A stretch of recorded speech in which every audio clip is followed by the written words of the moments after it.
Hey guys, welcome to the channel. Come dive deeper in some dungeons with me in the War Within expansion, and don't forget to subscribe. Hey guys, welcome to my Rags to Riches series. This episode we are taking on the DPS role with my warrior. We're here, ready for battle, so let's see how he stacks up at the start of this journey to riches. With this character, due to needing 2 weapons for Fury, I decided to craft only one and go arms for at least now. I don't know if arms or fury is better, but I've played arms before, so hopefully it'll be easy transition. But for some reason, my add-on here thinks that I am arms mountain thane, which is not even the thing. I'm actually arms slayer, which if you're curious on the build I'm using, I'll put it down in the description below. Currently, I'm using the full AoE spec. Needless to say, this character is starting at an item level average of 605. His gear is comprised of Siren Isles, catch-up gear, and crafted pieces that I could get done with the limited Valor Stones I had for just hitting 80 on this character. As you can also see, I have a Mythic rating of 0. Let's get into this key. Let's get going. The key we got going on here is a +4 Dawnbreaker. This is the highest DPS key I got this week, so let's see how it went. Timer is out. Let's get it going. So first was pretty standard. Went for the double pull after the long, slow walk to get to them. They really needed to make this area mountable. If you know anything about this dungeon, you mount up most of it, so why not here? Nothing too surprising here except for me as a DPS with a big circle just standing there because I need all the damage. After the champion went down, we head up here to the ship. This tank was pretty baller, so we pulled both champion packs here. So time for some big blade storm damage and topping the meters. Now time to mount up. Almost fell off the ship, but luckily I didn't auto dismount or I definitely would have fell to my death. Mobs on the first ship went down pretty easily, then fly to the second ship. Some clipping issues, landing again luckily. And again, mobs went super smoothly. Now time to fly into the main ship and start the boss. Be not afraid. Let it embrace you.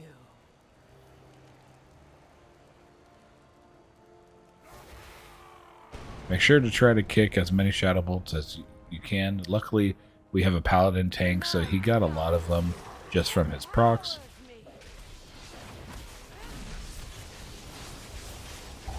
For every beam cast, I pop Spell Reflect on my warrior for the magic damage reduction, and pop Impending Victory whenever I get low to help out our heals. The boss will then teleport to the middle of the room, mount up, and fly away.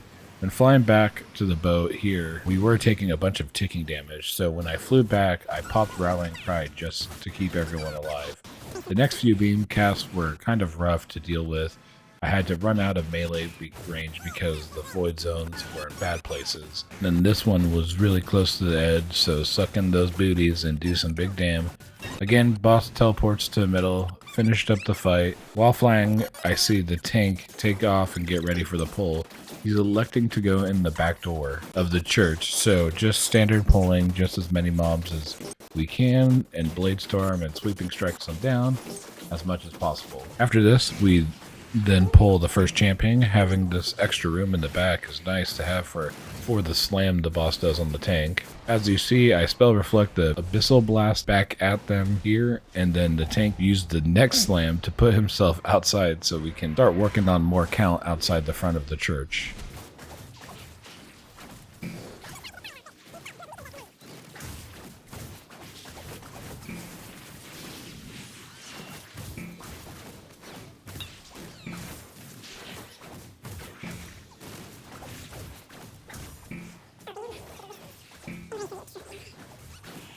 After we finished the trash, we shot over to the second champion spawn area at Farron's house.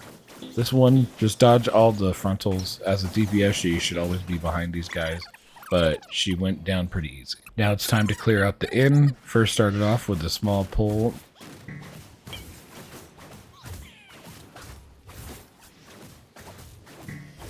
Midway through the pull, we pulled the last champion, which does the big orb ability.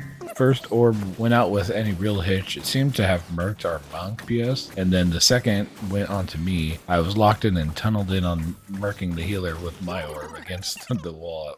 Whoops. So as we got to this point, we res everyone up, But we are already at 91%, so we are definitely going over count here, because end up pulling this first double pack, leave them down, clearly have 100% now, which we still have the champion up at the ship, but the paladin finishes out clearing this area for some reason. But needless to say, boss pulled right after. Pretty easy fight for DPS. Get out of the tank circle. If need be, every AoE pulse just pop spell reflect, and I always have rally cry in my back pocket if we get too low. And every time ad spawns, I then pop sweeping strikes and blade storm if I got it ready to go, just to get rid of the ads as fast as possible. No real orb fumbles. Did get pretty close to the Crypt Fiend in the back of the area, which was weird because we cleared the full courtroom, but boss goes down, no fuss. So we start flying for the boat where we pull the last champion. I have no idea where the monk flew, but he ends up dying in the darkness or something. I think he jumped on a different pole by accident. So now he's back though. Let's get it going. So here I know this guy spawns ads, so I'm holding my sweeping strikes and blade sun. When the first pack comes out, we end up getting 2 packs of ads. Just make sure to stay away from the boss in case of incidental AoE damage doesn't pull him. Then the last boss gets pulled. Your damage doesn't really matter in this phase. You might be able to get a % or 2 in the end to speed it up a little faster, but focusing on waves getting out, getting the barrels to the boss to blow him up is the best way just to easily get through this fight. Once the boss gets down to his 65%, he'll start running away. Make sure we mount up and start heading to the final stage where he'll eventually fly to. You can go straight here. I know everyone kind of gets worried about the darkness killing them.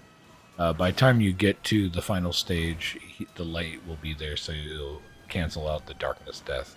So don't worry about that. Not much different down here, just a little less room for all the abilities like the big wave and these circles you get, but just pop all your cooldowns and put this guy into the dirt or let him fly away. I guess that's what this boss does. So the 2 chests plus 4 key down. As we can see, I was overall second on DPS, so not too bad because I think the hunter who beat me has an item level like 10 item level average over me. So warrior coming in strong. So let's see how we ended up this week. So as we can see here, Mythic Plus rating was 0. Now we're sitting at 778, which is because unlike my druid, this guy actually timed all 4 keys. So his rating skyrocketed a bit. But before we go, let's see what we got in our vault. Almost any slot would be okay for me besides maybe a ring. So let's see what we got. Big bucks, no whammies. Ooh, look at that big chest piece. It is a slot with a piece of catch-up gear, so this is a huge upgrade to a hero slot. And then I can also make this a piece of the tier if I needed to, with very good stats, haste crit. So hope you guys enjoyed the video. If you did, hit a big thumbs up down below. If you guys have any advice about these videos, leave a comment down below. I want to make this as entertaining as possible, so let me know how I can do that. Again, build is in the description down below, and I hope you guys are subscribing so you can get updates when I drop the other role videos for this series. Thank you for watching. Have a good day. Peace.